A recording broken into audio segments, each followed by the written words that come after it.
what's going on, YouTubers? For ladies and gentlemen, it's the Natural Born Thriller, and welcome everyone to your TNA Wrestling review. As I give you my TNA Impact results from May 2nd, 2024, which was The Rock's birthday, Dwayne Johnson. So happy late birthday to him. Um, so let's talk about this show. That was the final show before we get to TNA Under Siege. So this is your go home show edition for this one, and then after that, I'll give you my predictions as well. Um, I'll do a separate video by the way, so just to let you know that. So the opening match we got was this is I forgot to mention by the way, which is the last Impact show, which I guess we'll get to it later on by the way. Oh yeah, actually we'll get to it later on by the way, because I probably must have missed it or it was not added into the notes in a way. So, but anyways, we'll get to that though. But Mustafa Ali versus Chris Bay, it was a very good match with Mustafa Ali getting the win. He got the win because we had the securities coming out because I don't remember how that happened, because referee was distracted at first. Basically I'm talking about the Mustafa Ali's personal securities. I don't remember how it happened though. So Ali was attempting to secure a win by putting his foot on his foot on a rope. Oh yeah, and then Ace Austin laid his hands on Mustafa Ali, and then also that's when the his the personal security saw that, and they went after Ace Austin, and I can't remember what happened after that, but then the match to continue on, and then all of a sudden Chris Bay tried to get the win, but then one of the personal security distracted the referee, while the others personal security grab one of the flag that Mustafa Ali carries with him, whatever, and hits him with it. And I love this Matthew Rainbow basically saying he was just waving the flag. But in the end, it was Mustafa Ali getting the win after delivering the 450 onto Chris Bay, and that was the match. So basically, he needed the momentum going into Under Siege, because is he defending talent Under Siege? I guess we'll find out later, by the way. Because I still don't know. I still don't know yet. I gotta read the card first. Then we get to Danny Luna, one half of Spitfire and one half of the TNA Knockouts World Tag Team Champions, being covered by Julie Dredd, who's also the other half of the of Spitfire and the TNA Knockouts World Tag Team Champions, going up against Alicia Edwards, who's being accompanied by Marsha Simovich. So it was Danny Luna and Alicia Edwards having a match. Obviously, it was all Danny Luna's match here. And also we had Lars Franklinson. I think that's his name. Lars Frankenstein. He was being on commentary with Matthew Rabel and Tom Hannafin. So yeah, basically he's the coach, manager, or whatever for Spitfire, just like he was from I think Hard to Kill, or was it? No, it wasn't Hard to Kill. It was another event. Rebellion. Was it? No, it wasn't Rebellion. It was something else.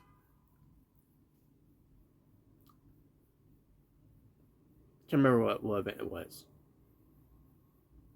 I gotta look back at it. But anyways, but the point is he was managing them. During the time with with WWE during the WrestleMania weekend, and then, in Philadelphia, and that's the event that TNA was at in Philadelphia somewhere. They were doing the show. I can't remember what it was though. I'll look it up later though. And I'll bring it up. I'll bring it back up at the preview. But anyways, but Danny Luna, the match was all hers and everything. But Alicia Edwards taking some offense in a way, but Joy Dredd was Danny Luna was the powerhouse in the whole thing and everything, and Alicia Edwards, it's just a joke. Basically, that's all she's always been portrayed as, and this joke wins, by the way. Obviously, because shenanigans outside the ring and everything, Master Samus got involved, and that's what and she some Master got in the ring because of the distraction with Joy Dredd, and then Master hits the snowplow onto Dan Luna, and that's how Alicia got the win. So there you Then we get Sammy Callahan launching his preview episode. His premiere episode, I should say, of DMTV, which is Death Machine Television. It's basically just him, holding the camera, kind of like how I'm doing right now, doing this, doing this and that, doing this and that, doing this and that, and the screen messing up everything, yeah, I'm doing some weird sitting down, I'm doing some weird dancing as I'm sitting down. Anyways, but that's basically what it was. So that's basically it was basically about him returning the Death Machine's back and everything. So, and thumbs up, thumbs down. I'm assuming he did that too, by the way. So, Hammerstone versus Cody Deaner. Cody Deaner came out and says that, we can have an arm wrestling match or we can have a Sin City street fight match, but it's not his choice. Jason Hammerstone. It's not Cody Deaner's choice. It's the people's choice. So the people have spoken. They chose a Sin City street fight, and they had the street fight. It was really much of a street fight, to be honest with you. I mean, they used somewhat a lot some weapons in the way, but it wasn't really much of a street fight. And Hammerstone wins. Of course, he wins, obviously. So, and he was trying to beat down more on Cody Deaner, and all of a sudden Jake Sun comes out, and everybody security's come out to break it, try to pull apart these guys, and there you go, and that was it. Hammerstone got away, and we'll see the match on the Siege. So, Broken Matt Hardy, alongside with Trent Seven and Speedball Mike Bailey, they did a promo against to the system because Broken Matt Hardy is going to be taking the place of Nick Nemeth after what happened with Nick Nemeth on the last preview episode of TNA Impact, where the system took him out and everything. So, I thought for a second it was going to have Ryan Nemeth take his place, because he was involved too, by the way. But that ended up not being the case. But Broken Matt Hardy is going to be taking the place of Nick Nemeth instead, which is good. Better addition than having Ryan Nemeth. So it's going to be Broken Matt Hardy and Speedball Mountain is going to be going against the system at Under Siege. And they'll be deleted. Delete. Anyways. We get more of these promos, vignettes, I should say, of Jonathan Gresham. He's basically was sitting down, waiting for to have a meeting with Santino Marella, and Santino Marella comes in, and he's looking forward to having this meeting with him and all that. But it wasn't really much of a meeting. It was a short one, but basically in the end he shook his hand, and basically says that Jonathan Gresham will be back, and his match is going to be at Under Siege against Kushida. And they shook hands, and Santino Marella shook his hand. He knows his hand was had something in his hand because of Jonathan Gresham. Basically it was black ink because he's an octopus. And then we get Jonathan Gresham comes in the room to sit down across from Jonathan Gresham. The only difference is Jonathan Gresham that Santino Marella met was sitting down wearing glasses, I should say, while the other Jonathan Gresham comes in with the a new and improved upgrading of the octopus skull mask that he wears. And that was it. And also LBC Santino Marella in the bathroom wiping his hand. He's like son of a gun, and everything, whatever. So there you go. That's basically what it was. So what is going on with Jonathan Gresham? He's going to be wrestling at Under Siege against Kushida, and we'll see what's definitely going on with Jonathan Gresham after all these vignettes they've been teasing of him coming into the dark side. He's going to be becoming more darker, more evil, more of a heel than he's been before, and we're going to see how that translate in TNA, and we'll see that on the Siege. I can't wait to see it when I get a chance to see it. Oh yeah, I should mention too, by the way. We had AJ Francis and Rich Swann and their cronies on the top balcony, whatever. Some type of skybox, whatever it was. But they were teasing this whole thing of Joe Hendry going to come in, and he was going to do this apology for AJ Francis, and we finally get to this point here where Agent Francis is like, "Oh, this has been a great show," or whatever. It's not that, right? He's like, "Are you guys excited?" And then the entire crowd, cheering on, and then it's like, no one cares what you think and everything. And like, well, why'd you ask? I thought that was funny though. So we get to Joe Hendry. Joe Hendry comes out and he gets ready to do his. I kid you not, folks. He does his own version of the Rock concert, but instead it's just the Joe Hendry concert where he's gonna do an apology song to AJ Francis. Now he did 3 songs. One song, let me see, what was it? Okay, the first song was the Cheese It song, which obviously was an acapella type of way, and he also had a guitar, by the way. He had a guitar, so basically he was basically channeling the Rock here in a way. And then he did another song, which was called "Banned from Diving." Obviously, you can see where this is going with this whole apology that Joe Hendry was going to do for Agent Francis. And then the final song was called "Can You Please Get Fired?" Because remember, he got fired twice by WWE.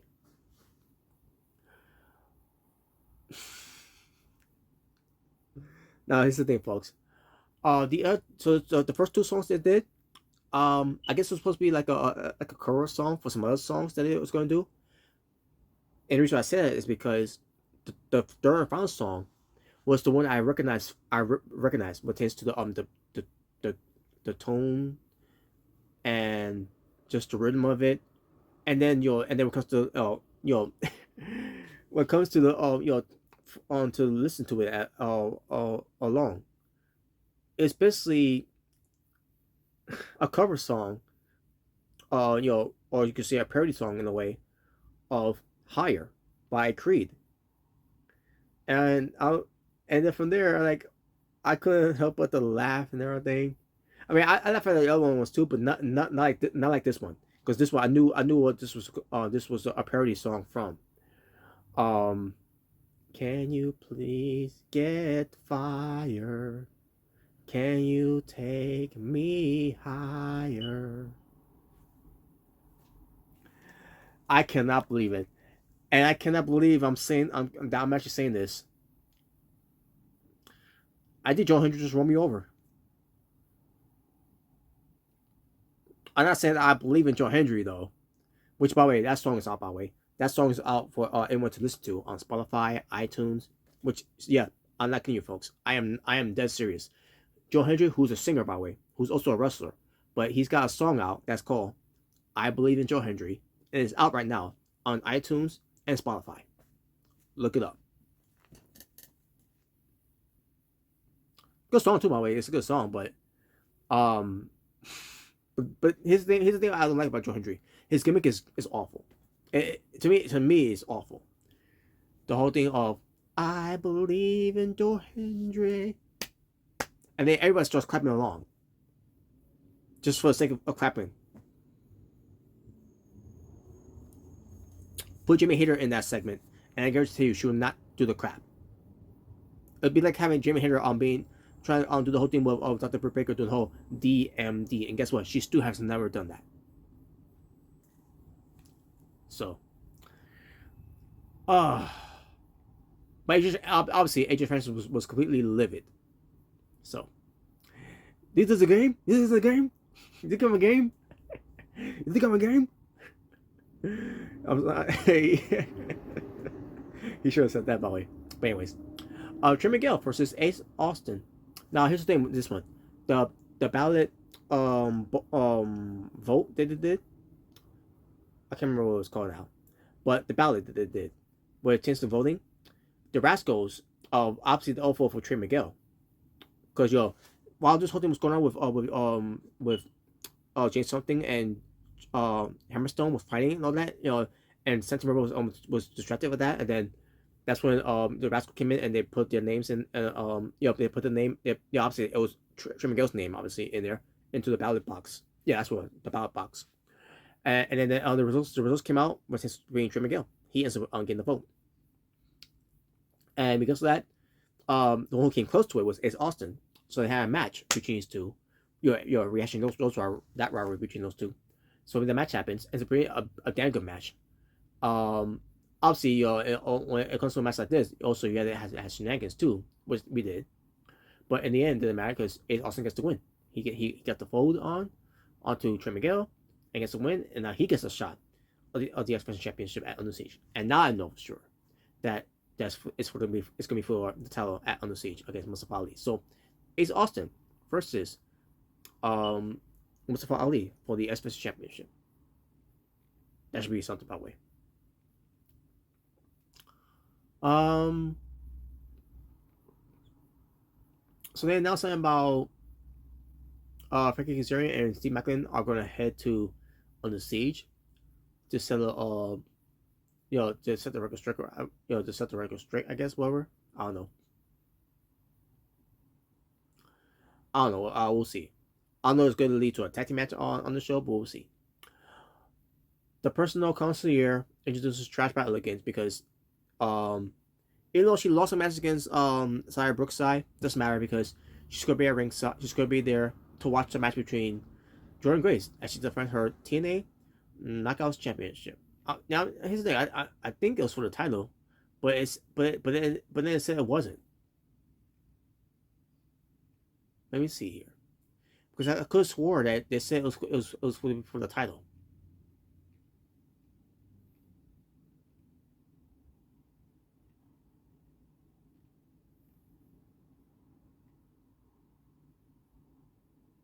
Give me one moment, folks. Give me one moment.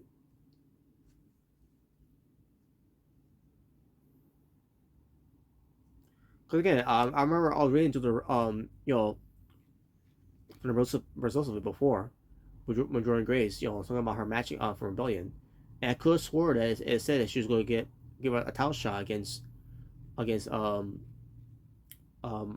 Mayu Miyu. Let me see, where is it?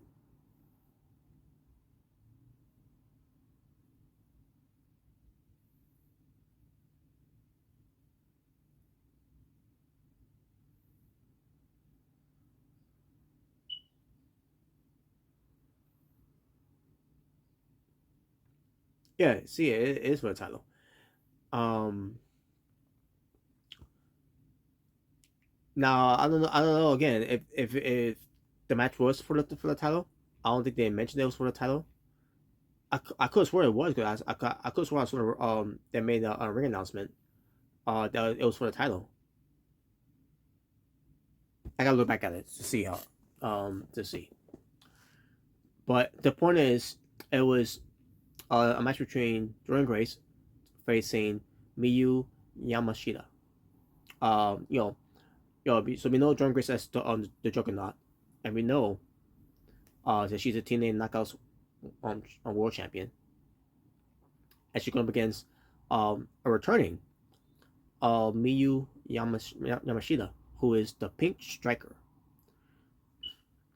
So they had a match, and it was a damn good match. All these two, I love the match that they did. I did not love that they kept showing Trash by Elegance. Even though they show her about maybe 2 times, whatever. But I don't care. Get it off of her. She's not a factor. She's garbage. She's trash. She's a dumpster fire. She's never going to improve. She's not going to be better. She's never going to mean anything in TNA. But I'm pretty sure TNA will do that anyways because they're wasting their money on her.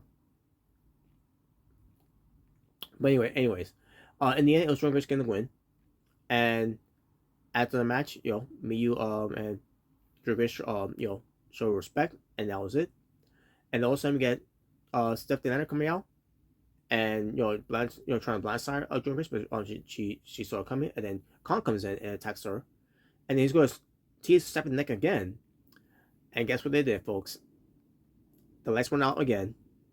Just when about to snap the neck, PCO comes out, let's come back on, and basically the babyface stands tall, and the heels are retreating, and there you go. That was the end of the show. Yeah. once again, he had opportunity to break the neck, but he didn't do it. So, but anyway, that was the show from May 2nd of 2024 for this TNA Impact show, which pertains to the Golden Show for on the Seige. And now we get to TNA Wrestling on the show, which was 5 matches. Usual 5 matches for TNA Impact. And my overall rating for the show, I'll go with 8.5 out of 10. And basically I did a good job, hyping up on the Seige for the time they had, for the 2 weeks they had, I should say, of building up. So, but with that being said, folks, I'm gonna click from here because this has been your TNA Impact results from May 2nd, I should say, of 2024. And fuck Bruce Pritchard.